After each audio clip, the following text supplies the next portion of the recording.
There is nothing more important when you're running an agency than hiring the right people. If you are an agency right now doing more than $83,333 a month, you should hire a full-time recruiter. You need to get away from being codependent on hiring the best person you can with the timeline you have, with the applicants you've received. So what we're gonna talk about right now is the hiring process we use and what you can use to improve hiring at your company. So first thing we do is we do an intake meeting with the hiring manager. So that recruiter, in our case, we have a team of 5. So we're gonna do hopefully around $30 million this year. We got a director of recruiting and then 5 recruiters underneath her. It's a great team. They're very high performing and I'm really proud of them. And this is what they do. So they meet with the hiring manager, 15-minute sync, figure out what do you want, why do you want it, what's your job description, what's your scorecard for the role. We follow the Who methodology, the book. So if you haven't bought that book, buy it, read it. It's a top 5 book as an agency owner. It should change your company. Then what we do is post the job, advertise it. We use Lever as our ATS, and then we get it in all our cities and all our countries, get the job out there. Now, we have a rule at Directive. Before the recruiters do any outbound recruiting on your behalf, you need to do 5 outbound recruiting messages yourself as the hiring manager and send all 5 profiles to recruiting. By doing this, number 1, it makes sure you're bought into filling your own role. Number 2, recruiters have terrible response rates compared to hiring managers. And number 3, recruiters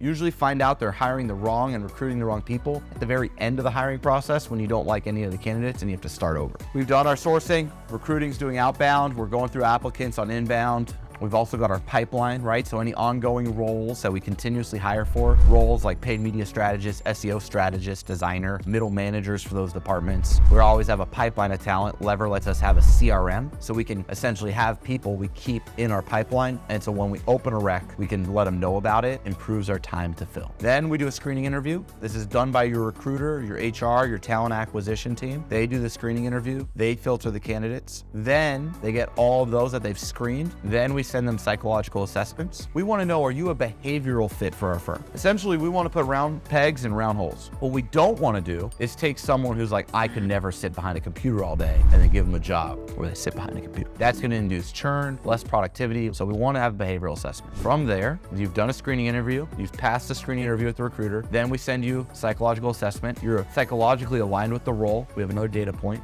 Then we do a Who interview. This is where the hiring manager gets involved and they go through your job history, wins and losses in other roles, figuring out why you left that company in only 6 months. Little rule of thumb, if they've never stayed anywhere for a year before getting to you, probably won't stay with you for longer than 2 years. 2 years is your minimum, in my opinion. Anytime you hire someone, you want them to be a relevant fit for you and a committed person for at least 2 years. Now, if in their resume, they haven't been anywhere for more than 2 years, except their very first job, you probably have a problem, okay? So try to find people that are very loyal and very committed to their firms. It's a lot easier for them to be successful with you. Then after we do the Who, we do a technical assessment. People trick you in interviews, just straight up, they trick you. Most of us aren't very good at interviewing. We need a lot more practice. We don't actually follow the Who methodology properly. So because of that, we have 2 other assessments that let us be good at what we are at, which is being critical of others. If we're being honest, everybody's a critical human, and we can do that usually better when we have something specific to react to. So what we do here is a 30-question assessment, just a written assessment, very quick, and you can immediately see how the person thinks. From there, we do a presentation with a brief and give them a deck, slides already designed and developed, and we essentially give them a dummy account. We give them a non-client, just a random person that is very relevant to what they would do if they got the job, and we just see how good they are. 15 to 20-minute presentation. It's a separate interview. That's our presentation interview. The technical assessment is just done via computer. People drop out at this phase. That's good. You want your job to be rigorous. You want the hiring process to be rigorous. Then lastly, we do a focus. Okay, so last interview.